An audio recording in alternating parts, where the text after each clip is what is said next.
마태복음 12장 20절 한 절만 보겠습니다.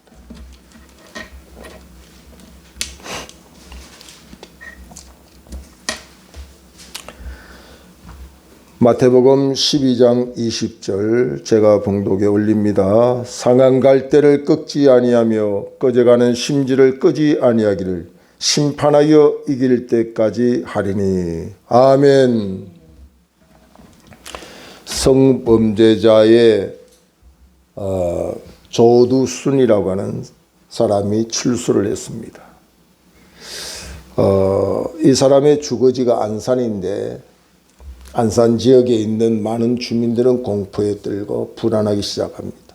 이 사람은 다른 범죄보다도 아동 성범죄를 했기 때문에, 또 이 사람의 주거지역 가까이에 초등학교가 있다 보니까 굉장히 두려워하고 참으로 그 무모한 성범죄자와 함께 거주한다는 자체가 굉장히 불안해하고 있습니다. 재활용 수거차에 치여서 초등학생이 사망을 했습니다. 요즘 우리 주변의 사건들을 보면은 이럴 수가 있을까 하는 참 예기치 않는 일들을 많이 보게 됩니다. 예측할 수 없는 우리 인생의 삶이 점점 불안하고 두렵고 공포스럽기만 합니다. 그러나 세상에는 진정한 안정지대가 없다 하는 사실을 실감하지 아니할 수 없습니다. 대형교회 목사님을 만났어요. 이런 이야기를 합니다.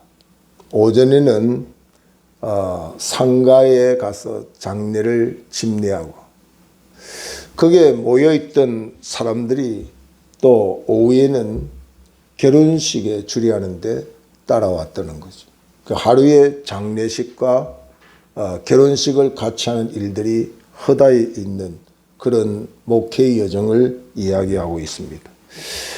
정말 실감나지 아니할 수 없습니다. 지진에 초토화되어서 현장에서 정말 구출된 사람이 이런 고백을 했습니다.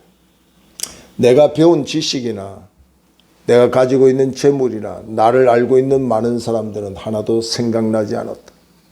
오직 하나님 아버지 도와주십시오 하는 고백밖에 할 수 없었다 하는 그의 간증을 했습니다. 잠언 18장 10절에 보면 여호와의 이름은 경고한망대라 의인은 그리로 달려가서 안전함을 얻느니라. 잠언 18장 11절에는 부자의 재물은 그의 견고한 성이라 그가 높은 성벽같이 여기느니라. 세상에 많은 사람들은 재물이 견고한 성, 그 재물 안에 있으면 모든 것이 안전하다 생각하고 있습니다.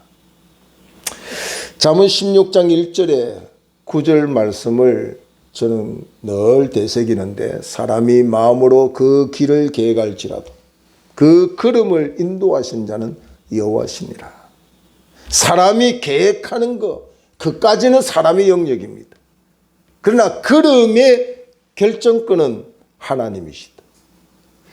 우리가 일에 대한 계획은 할 수는 있지만 그 계획의 응답을 내가 할 수는 없습니다.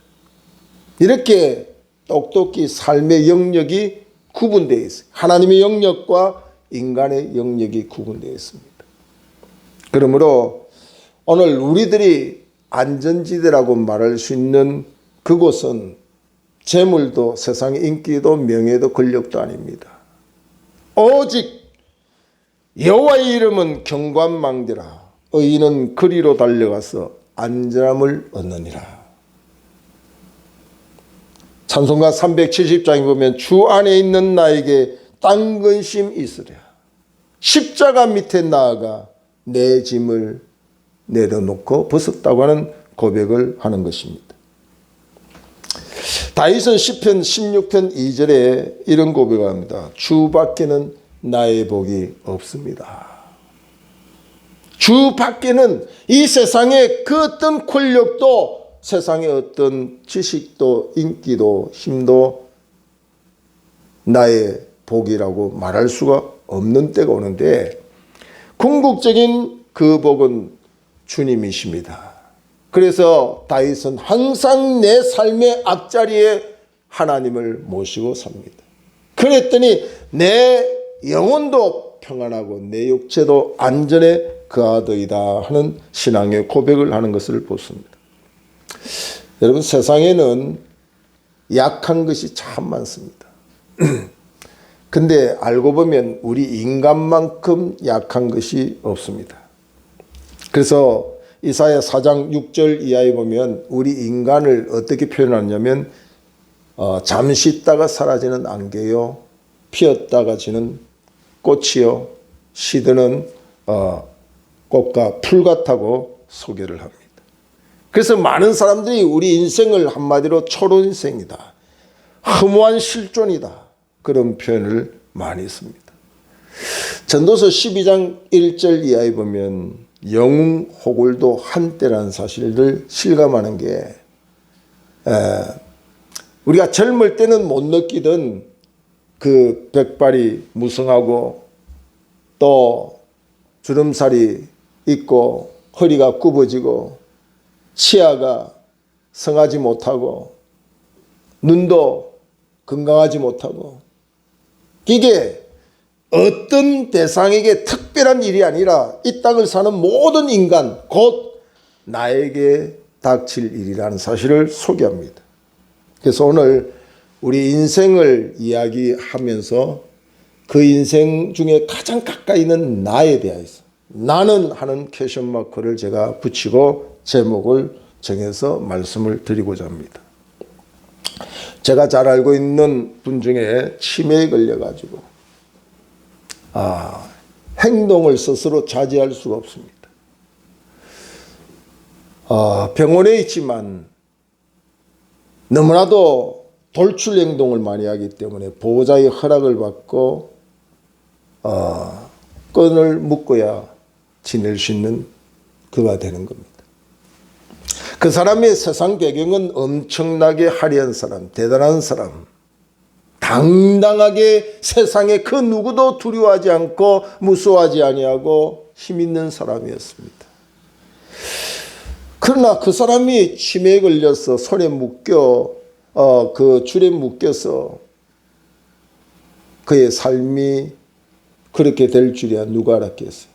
아무도 알 수 없고 심지어는 본인도 알 수가 없었어요. 본인 자신도 스스로 자기 몸 하나도 가누지를 못할 정도로 절제할 수 있는 힘도 없는 상태에 있다 보니까 그 줄에 묶여서 생활할 수밖에 없는 그런 모습을 보게 되죠. 너무나도 안타깝다 하는 생각을 해봤습니다. 그런데 이사야 41장 14절 이하에 보면 우리 인생에 대하여 이렇게 표현합니다. 지렁이 같은 야곱아. 지렁이 같은 야곱이다. 그 내 자신을 소개하는 말씀일 수도 있습니다. 여러분, 이 지렁이는 어떤 짐승과 비교할 수 없을 정도로 공격의 무기도 없고 방어할 만한 힘도 없는 게 지렁이입니다. 하다못해 독을 품어서 자기를 괴롭히고 공격하는 이에게 독을 뿜어낼 수 있는 힘이 있는 것도 없고 이빨이 있어서 상대를 공격할 수 있는 힘도 전혀 없습니다. 그저 밟으면 꿈틀거릴 정도가 이 지렁이가 할 수 있는 일 외에 그것이 다입니다. 그러니까 얼마나 우리 인생, 심지어는 우리의 모습이 얼마나 나약한지에 대하여 성경은 철저히 약한 자여 그대의 이름이 바로 나라는 사실을 소개하고 있고 우리 인생이다 하는 것을 표현하고 있습니다. 여러분, 짐승은 나자말자 대부분 제 발로 걷고 먹이도 스스로 구하러 다닙니다. 근데 인간은 1년이 지나야 겨우 그런 말을 할 정도입니다. 어제 토요일 금요일 나가서 하루 우리 손자 아이들이 자고 갔는데 지금 넷째를 가지고 있지만 셋째가 이제 겨우 8달째 되는 아이입니다. 근데 계속 우리 며느리가 우리 마음이 걷는 거 보여드릴까요? 걷는 거 보여드릴까 이러는데 8달 된 애가 뭘 걸어 이렇게 했어요. 예. 그런데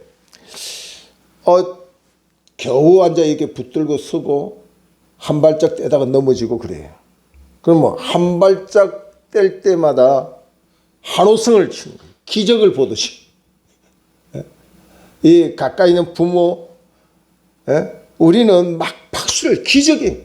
짐승은 나자말자 걸어다니는데 인간은 이제 1년 가까이 되어서 겨우 한 발짝 떼는데도 막 박수를 치고 한호성을 하는 그런 것을 볼 때에 우리 인간이 얼마나 약한가, 연약한가 하는 것을 우리가 보게 되죠. 근데 분명한 사실이 하나 있는데 이렇게 연약한 정말 지렁이 같고 피었다가 지는 꽃과 시드는 풀 같은 이런 존재에게 하나님은 세상 그 어떤 에게도 기대하지 않는 기대를 하고 계신다는 거죠.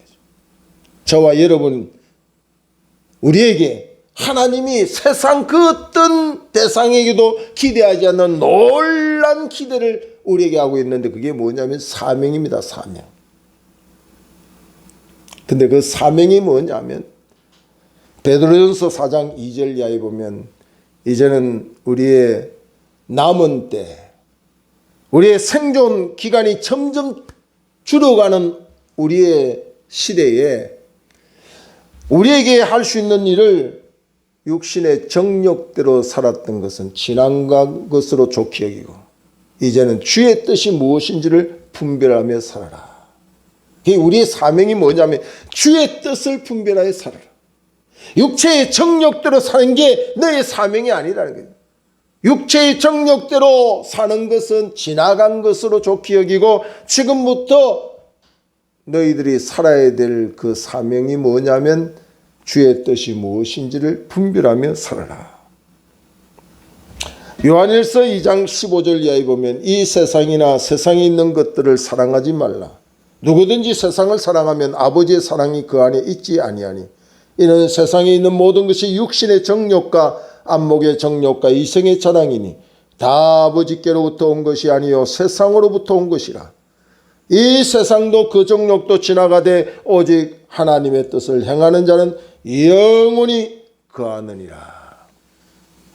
우리는 세상의 것들이 영원히 내 안에 있고 그것이 내게 큰 경관성으로 착각하지만 어리석은 자여, 어리석은 부자에게 하나님이 말씀하시듯이 어리석은 자여, 오늘 밤 내 영혼을 도로 찾으면 너의 모든 것이 누구의 것이 되겠느냐. 하나님께 가난하고 자기에게는 부한자로 살아가는 인생의 마지막 순간의 모습이 얼마나 비참한가를 소개해주고 우리로 하여금 지나가는 것에 너무 매여 살지 말고 영원히 우리와 함께 있는 하나님의 뜻을 준행하고 사는 지혜자가 되라고 하는 성경의 말씀을 우리에게 하고 있습니다. 에레미야 9장 23절 이하에 보면 우리의 용맹도 우리의 지식의 지혜도 우리의 부도 자랑하지 말라. 고린도전서 7장 29절 이하에 보면 네가 가지고 있는 물질도 없는 것 같이 살아라. 아내도 남편도 없는 것처럼 살아라. 너희가 감정이 있는데 그것도 없는 것 같이. 쉽게 말하면 그게 매여 살지 말아라. 우리가 세상에 너무 매여 사는 그런 모습들이 하나님의 뜻을 쫓아갈 수가 없다는 이야기입니다.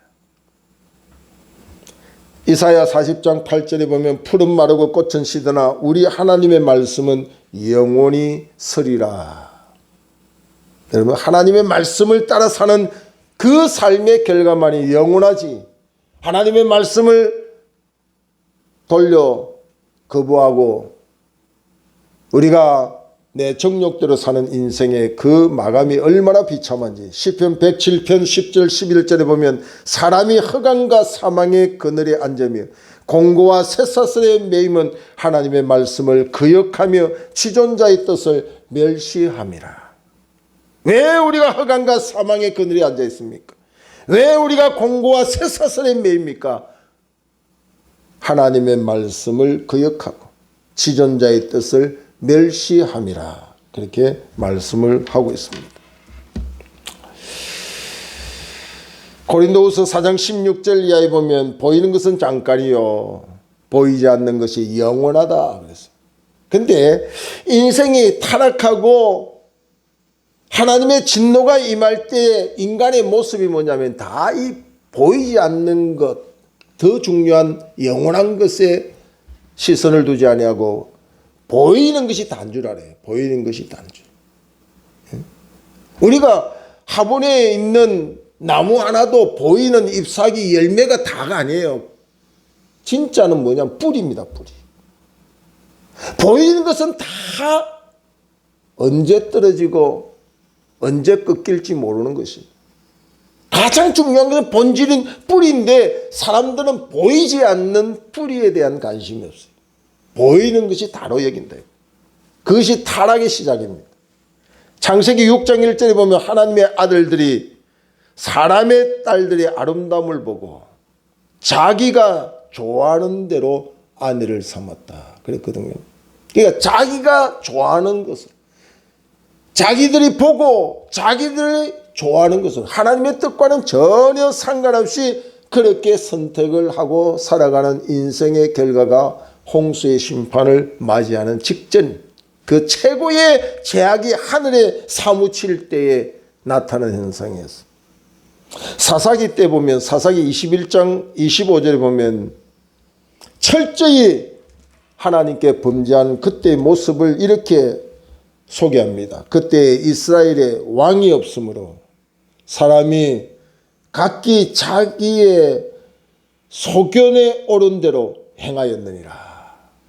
자기의 마음대로 자기의 소견에 야 이것이 좋다 하면 하나님의 뜻도 없고 하나님의 통치도 거부하고 여기 왕이 없다는 것은 우리의 육신으로 보는 왕을 의미하는 게 아니라 세상을 통치하고 나를 통치하는 통치자가 없는 그런 인생을 산다는 거죠. 하나님의 뜻은 무시하고 내 기분대로 내 감정대로 내 이익대로 살아가는 그것이 바로 최고의 심판대 앞에 서 있는 인생의 모습이고 또 우리들의 모습이 아니냐 생각이 되어집니다.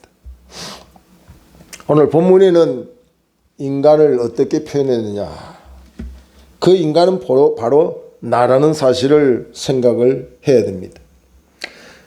20절에 보면 두 가지로 표현했는데 상한 갈대라고 표현하면서 이 상한 갈대를 하나님이 꺾지 아니했다. 두 번째는 꺼져가는 심지인데 하나님이 끄지 아니했다. 우리의 존재를 가만히 생각하면 우리의 삶의 죄의 결과를 하나님이 심판했다면 오늘 내가 존재할 수 있을까? 오늘 무슨 내가 희망을 가지고 이 땅에 살까? 참 뿌린 것은 죄고 심은 것은 죄인데 하나님이 이 영광스러운 하나님의 자녀로 걸어가는 나의 삶을 생각하면 하나님 앞에 만만 감사하지 아니할 수가 없습니다. 근데 우리를 어떻게 표현했어요? 상한 갈대다. 여러분 요즘 계절이 갈대를 많이 볼 수 있는 계절 중에 하나 아닙니까? 이 갈대는 지천에 널려 있습니다. 너무 흔한 겁니다. 약한 바람에도 잘 흔들리고 넘어지고 잘 부러지는 것이 갈대입니다. 그러니까 약하다는 표현을 쓰기 위해서 이 세상에 그 어떤 것보다 갈대가 가장 적합한 거예요. 흔해 빠져 있고 약하여서 잘 흔들리고 부러지고 꺾이는 것이 바로 갈대다. 우리 자신이 하나님의 사랑이 함께하지 아니하고 하나님의 은혜가 함께하지 않는 우리 인생을 냉정히 표현하면 바로 갈대인데, 그 갈대 중에도 상한 갈대다. 갈대도 이렇게 연약하고 보잘것없고 천하고 별 볼 없는데 갈대 중에도 표현하기를 상한 갈대다. 상한 갈대다. 육체적으로, 정신적으로, 영적으로 이사야 1장 2절에 보면 머리부터 발끝까지 다 인간이 상해졌어. 죄악으로 덮어져 있는 우리 인생의 모습을 적나라하게 소개하고 있습니다. 이런 상한 갈대 같은 나에게 소망이 있고 희망을 주고 참으로 감사할 수밖에 없는 이유가 상한 갈대를 꺾지 아니했다는 사실. 여러분, 이게 실감이 나야 돼요. 상한 갈대를 꺾지 아니했다. 여러분, 이 땅에 사람들은 냉정합니다. 상해져 있는 나, 설모없는 나는 반드시 꺾어버립니다. 세상은 그렇습니다. 예? 내가 쉽게 말하면 돈 좀 없어봐요. 돈 있는 자 나를 꺾어버려요. 내가 좀 못 배워봐요. 배운 자가 나를 꺾어버려요. 예? 세상의 이치는 다 힘없고 연약하고 별로 필요 없다고 생각하는 나에게 희망을 안 둡니다. 기대를 안 합니다. 우리가 하나님 안에서 그 사랑을 우리가 기억하면 상한 갈대를 꺾지 않았기 때문에 내가 오늘 존재하고 희망을 가지고 살고 있다는 사실을 생각하면 얼마나 감사해요. 근데 우리가 이 상한 갈대 같은 존재를 이해를 하면 이 상한 갈대가 가정을 이루고 가장이 됐다 생각해봐요. 무슨 가정을 이루겠어요? 그 상한 가정입니다. 상한 자체 내가 정치를 하면 상한 정치밖에 못 하죠. 갈대 정치밖에 더 하겠어요? 여기 갔다가 저기 갔다 철새 정치인들 말하듯이 갈대가 흔들리잖아요. 이 편에 설까 저 편에 설까 어디가 내게 이익이 될까? 딱 갈대 같은 인생, 그 갈대 중에도 철저히 병들어서 쓸모없는 상한 갈대가 바로 저와 여러분이라는 사실을 우리가 주의 사랑 안에서 우리가 냉정히 보고 고백되어질 때 그 사람이 희망 있는 거예요. 여러분, 갈대는 겉은 멀쩡하지만 속은 비어 있습니다. 근데 우리 자신을 보세요.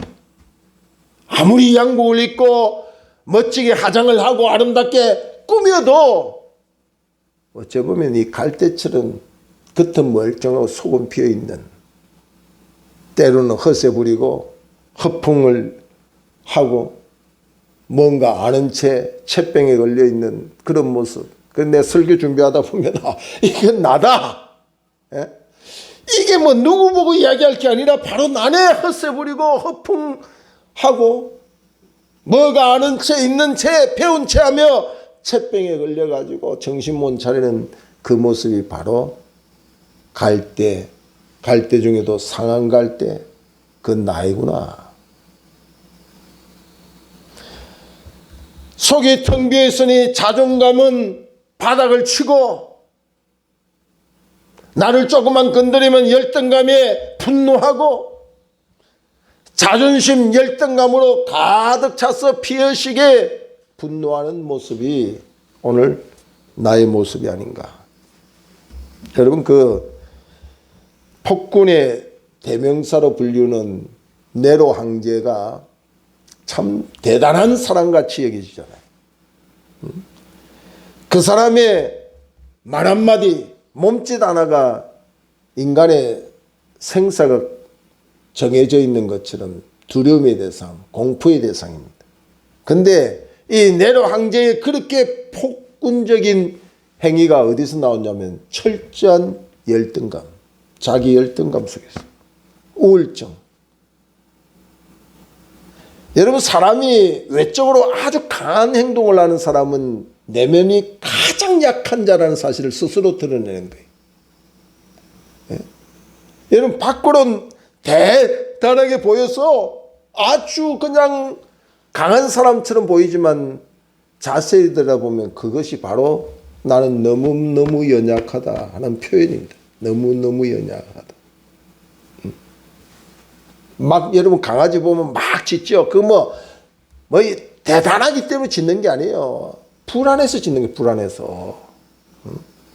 그러니까 우리가 이 땅을 살다 보면 막 큰 소리 치고 허풍하고 막 그냥 헛소리를 부르는 사람들 보면은 다 불쌍해요. 상한 갈 때라서 그렇게 하는, 상한 갈 때. 제가 목회를 하면서 몇 가지 생각을 했어요. 나도 상한 갈 때 병자지만 교회 오는 성도들도 정상인보다 병자가 많다. 그렇게 생각을 하고 교인들을 맞이하니까 내가 좀 이해가 되더라고요. 처음에는 그게 그렇게 안 봐지고, 멀쩡한 사람, 상식이 있어야지. 왜 저렇게 행동하냐? 이러다 보니까 내가 막 시험에 들고 상처가 되고 목회가 힘들다 이랬는데 요즘은 그런 생각이 조금 나다가도 정신을 차린다. 그래, 병자지, 환자지 이런 생각을 하고 맞이하는 거예요. 어떤 목사님은 교인이 오면 자세히 본다고 그래요. 어떻게 보냐면 저 사람에게는 소설책이 몇 권 있을까. 그 인생의 연약한 삶을 살아가면서 그 사람이 책을 적을 때 소설책을 적는다면 몇 권짜리일까. 그런 것을 생각을 해보고 이해를 한다고 그렇게 말씀했어요. 시편 39편 6절에서 7절에 보면 각 사람은 그림자같이 다니고 실체가 없어요. 그림자같이 다니고 헛된 일로 소란하며 재물을 쌓으나 누가 거둘지도 모르고 사는 거예요. 인생의 삶입니다. 그래서 오직 다윗은 나의 소망은 주님밖에 없습니다. 그런 고백을 하는 거예요. 심지어는 시편 3편 3절에 보면은 떨고 내 머리를 들게 하시는 이가 하나님이십니다. 나의 머리를 들게 해 주시옵소서. 왕권을 가지고 세상의 권력이 최고로 여겼지만 다윗은 항상 솔직히 자기를 바라보면 떨군 고개를 들 수 없는 인생의 삶인 것을 알고 나의 머리를 들게 하시는 여호와십니다. 심지어는 내 시대가 주의 손에 있습니다. 비로소 주님이 나를 붙들고 나와 함께하는 그 사실만이 나를 편안하고 안전한 길로 보장된 길이라는 사실을 생각하고 시편 23편의 그 정말 놀란 시를 다윗은 고백하고 있잖아요. 여호와는 나의 목자시니 내가 부족함이 없으리로다. 이 언제나 고백해도 언제나 묵상해도 이런 고백 이런 묵상이 인간에게서 어떻게 나왔을까 할 정도로 철저히 하나님을 신앙하고 나의 연약함을 고백하는 그런 모습을 보고 비로소 안식이 어디였고 비로소 다윗의 삶의 풍요가 어디서 오는가. 바로 여호와께서 나의 목자가 될 때, 내가 진정한 양이 될 때, 목자의 길을 따라가는 진정한 양이 될 때에 보장받는 삶을 다윗은 고백을 하고 있다는 거죠. 우리의 인생의 최고의 망대가 어디 있습니까? 20절에 보면 여러분 한번 상한 갈대를 꺾지 아니하고 하나님이 만약에 우리의 상한 갈대를 인간의 어떤 생각을 가지고 인간의 사랑 정도로서 우리를 판단하면 다 꺾어버려요.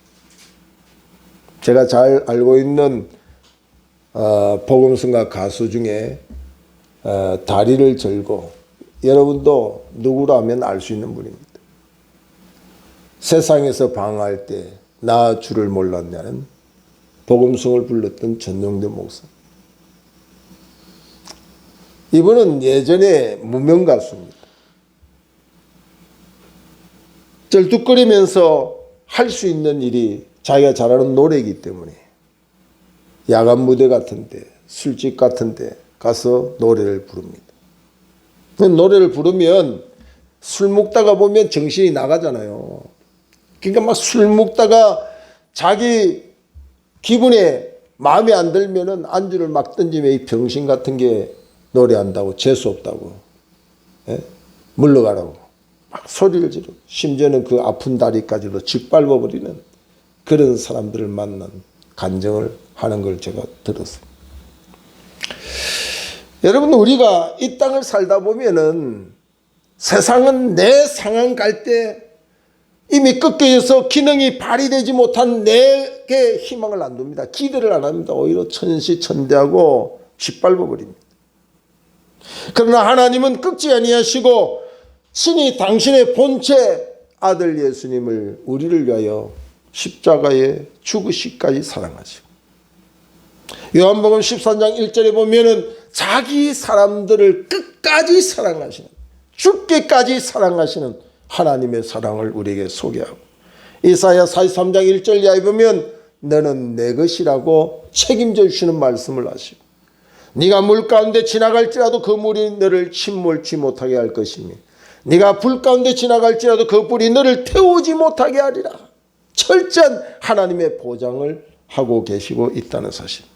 시편 8편 1절 이하에 보면 천사가 흠모하는 대상으로 높이 세우시는 이 사형 갈 때가 희망이 있는 곳이 어디 있습니까? 바로 하나님의 품 안으로 하나님의 사랑을 입을 때 가능하다는 사실을 소개하고 있습니다. 상황 때를 꺾지 아니하시고 기다리시고 고치고 사용하시며 사명을 이루기를 원하시는 하나님을 우리가 깨달아야 됩니다. 그 다음에 우리에게 소개하는 말씀이 꺼져가는 심지를 끄지 아니하신다. 여러분, 소경을 시각장애자를 친구 삼은 친구가 시각장애자를 혼자 밤늦게 어두운 밤을 가기에 불편할 것 같아서 등을 하나 불을 밝혀서 주었습니다. 자기는 보지 못하지만 캄캄한 밤중을 걸을 때에 그 불을 보고 상대방이 피해갈 수 있도록 등을 하나 마련해 줬어요. 근데 웬걸요, 얼마 안 가가지고 부닥쳐서 힘든 일을 당하게 됐습니다. 이 시각장애자는 자기가 친구에게 받은 그 등이 불을 밝히고 있는데 왜 멀쩡한 눈을 가지고 나를 부닥치며 갔냐고 화를 내기 시작합니다. 근데 상대방이 뭐라고 했냐면, 당신 등에 불을 언제 밝히냐? 이미 당신 등에는 불이 없다. 이게 시각장애자는 자신이 들고 가는 그 등에 불이 있는 줄 알았지만 알고 보니 불이 없었어요.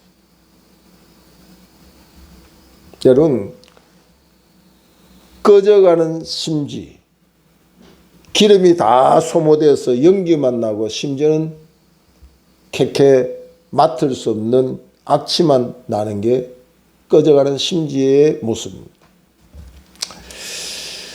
우리들의 삶이 이 땅에서 전혀 하나님의 기대와 하나님께서 부여한 사명을 잃어버리고 사는 그때의 모습이 바로 꺼져가는 심지, 빛을 바라고 향기를 바라는 삶이 아니라 악취만 풍겨서 많은 사람들에게 악영향을 끼치는 그런 삶을 살아갈 수밖에 없다 이 말이죠.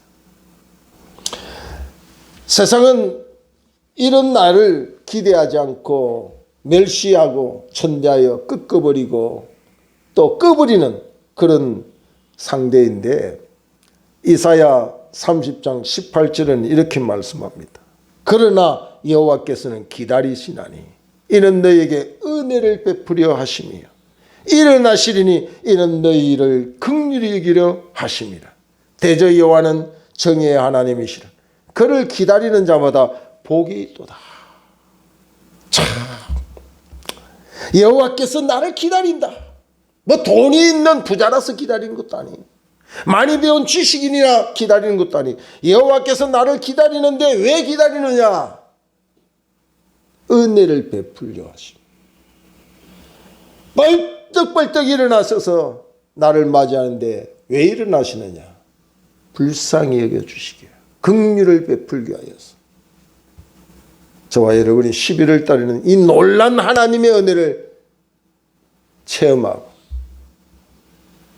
상응갈대가 누구인가? 바로 나라는 사실을 발견해야 돼. 꺼져가는 심지가 누구인가? 바로 나라는 사실을 기억하고. 그래도 하나님께로 나아가면 하나님께서 기대하시고 나에게 희망이 있고 소망이 있는 것이 하나님께 있다는 사실을 기억하고, 더 하나님께 나아가면서 하나님의 그 사랑을 깊이 묵상하고 깨달아서 보답하는 복된 달이 되기를 바랍니다. 히브리서 12장 12절에 보면 피곤한 손과 연약한 무릎을 이렇게 세우고 너희 발을 위하여 곧은 길을 만들어 저는 다리로 하여금 어그러지지 않고 고침을 받게 하리라고 하는 약속의 말씀을 주십니다. 상응갈대, 꺼져가는 심지, 어디에 희망을 두고 삽니까? 외형적으로 화려하게 보이고 멀쩡하게 보이지만 속은 텅 비어 언제나 헛새와 헛풍으로 뭔가 있는 채 하면서 그림자같이 실질적인 내 본질적인 삶을 살지 않은 우리들에게 세상 누가 나를 기대합니까? 기대하시는 하나님이십니다. 우리가 하나님 안에서 우리 자신을 찾고 자존심보다는 자존감으로 충만해서 하나님 주신 그 은혜와 사랑을 감사하고 보답하는 복된 달이 되기를 주의 이름으로 축원합니다. 기도하겠습니다.